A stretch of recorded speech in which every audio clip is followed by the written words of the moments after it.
Digital Bangladesh এই প্রতিপাদ্যকে সামনে রেখে 2009 সালে মাননীয় প্রধানমন্ত্রী দেশরত্ন শেখ হাসিনার হাত ধরে সরকার গঠন করে ঐতিহ্যবাহী রাজনৈতিক সংগঠন আওয়ামী লীগ, যা 2014 সালে 5 জানুয়ারি বিপুল ভোটে আবারও সরকার গঠন করে এই রাজনৈতিক দলটি। দীর্ঘ 6 বছর সরকার পরিচালনার পর এখন ডিজিটাল বাংলাদেশ আর স্বপ্ন নয়, ডিজিটাল বাংলাদেশ এখন বাস্তব।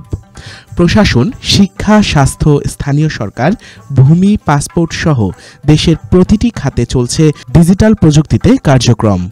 ফলে কমছে সাধারণ মানুষের দুর্ভোগ, সেবা পৌঁছে যাচ্ছে মানুষের দোরগোড়ায়, যার ফলে কমে গেছে অনিয়ম, কমে গেছে দুর্নীতি।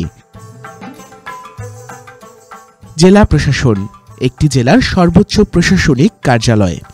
একজন সাধারণ মানুষ খুব সহজেই এই অফিসের চৌকাঠ পার করতে একটু চিন্তা করবে, কিন্তু ডিজিটাল বাংলাদেশের এই যুগে একজন মানুষ খুব সহজেই ইউনিয়ন তথ্য ও সেবা কেন্দ্রের মাধ্যমে এই কার্যালয় সম্পর্কিত সকল তথ্য ও কাজ খুব সহজেই করে নিতে পারবে ঘরের দোরগোড়ায় বসে থেকেই।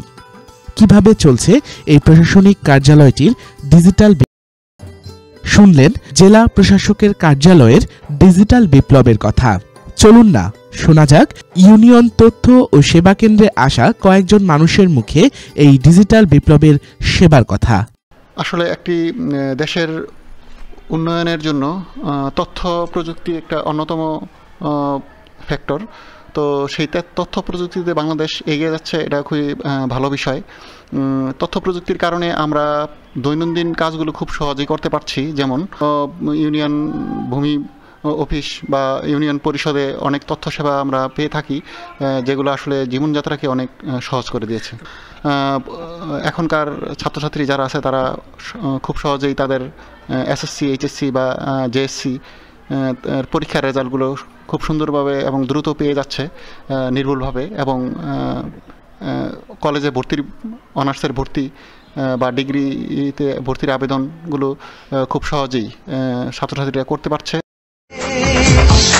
এগিয়ে যাচ্ছে দেশ, এগিয়ে যাবেই দেশ, আমাদের বাংলাদেশ, আমাদের বাংলাদেশ, স্বপ্নের মতো সুন্দর ডিজিটাল বাংলাদেশ। উন্নত বিশ্বের সাথে তাল মিলিয়ে চলছে আমাদের এই প্রিয় মাতৃভূমি বাংলাদেশ।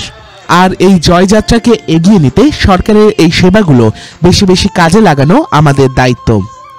আর এই সেবাগুলো সুষ্ঠুভাবে কাজে লাগাতে পারলে বাংলাদেশকে উন্নত রাষ্ট্রে গড়ে তোলা এখন সময়ের দাবি।